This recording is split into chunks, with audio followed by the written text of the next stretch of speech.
Well, certainly a lovely property down there at Semaphore Park, and as we head towards the end of summer, the perfect time to be buying. So take advantage of a lovely home right on the beachfront there.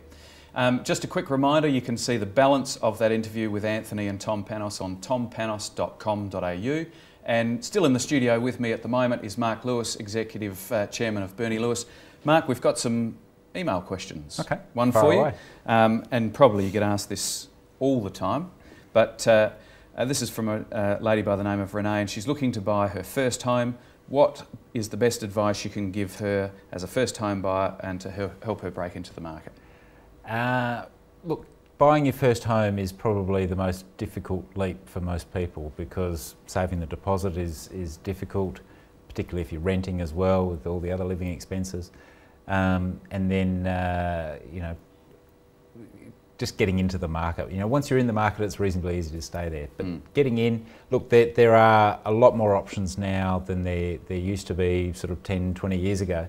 There are loans where parents or friends can help with equity. Yep. I was going to ask you that. The family guarantee loans. Yes. You know, the banks are certainly keen to lend again.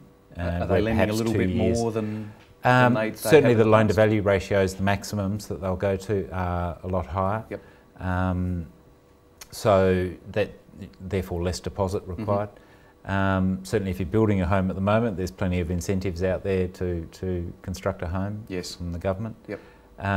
And you know, and there's also Home Start, the government lender, which we do as well, which have low deposit products available. But look, I guess the key thing is just keep trying and don't take, you know, if you walk into your bank and they say no, don't take no for an answer. Right. Whilst one bank may say no, there are plenty of others who may say yes.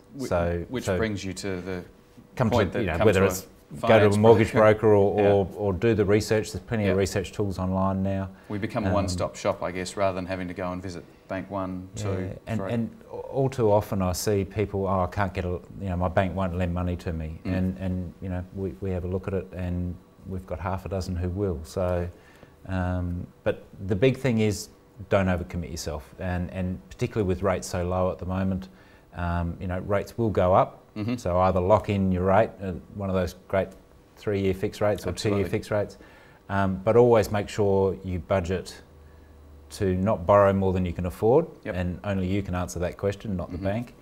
And secondly, factor in how you're going to cope if interest rates rise. Yes.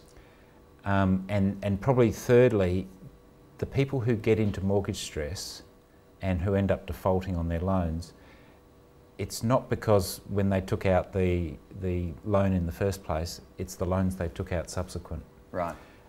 So calling it mortgage stress is probably a bit of a misnomer. You really should be calling it debt stress. Right. Because at the time they took out the loan, they could afford the loan, and there were plenty of buffers in there if interest rates go up, because we build those in when we're assessing the loan. But inevitably what they do is, you know, a year or two down the track, they want to buy a new car, so they take a personal loan for that. They've bought a new home, they want to get all this furniture, so they get the 12 months interest freeze, which they don't pay off in the 12 months. And all of a sudden it mounts up. It's the stuff they take on subsequently that puts them in the stress. Excellent. Oh, good answer. I think that's all we've got time for. So thank you very much for coming in. Good to have you in. Nice to see you again. Here. And we're going to now have a look at some of our hot properties.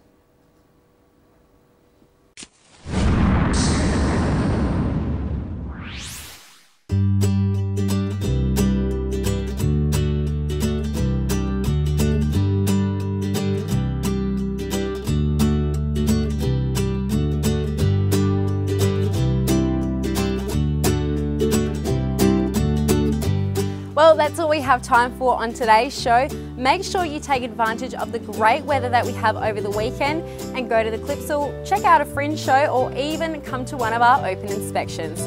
Now on next week's show, we have a luxury property to show you in Fullerton. It's ultra stylish and ultra modern. You are just going to love this one. So we'll see you next Wednesday at 1 o'clock right here on TOOP TV. But for now, here are some more hot properties.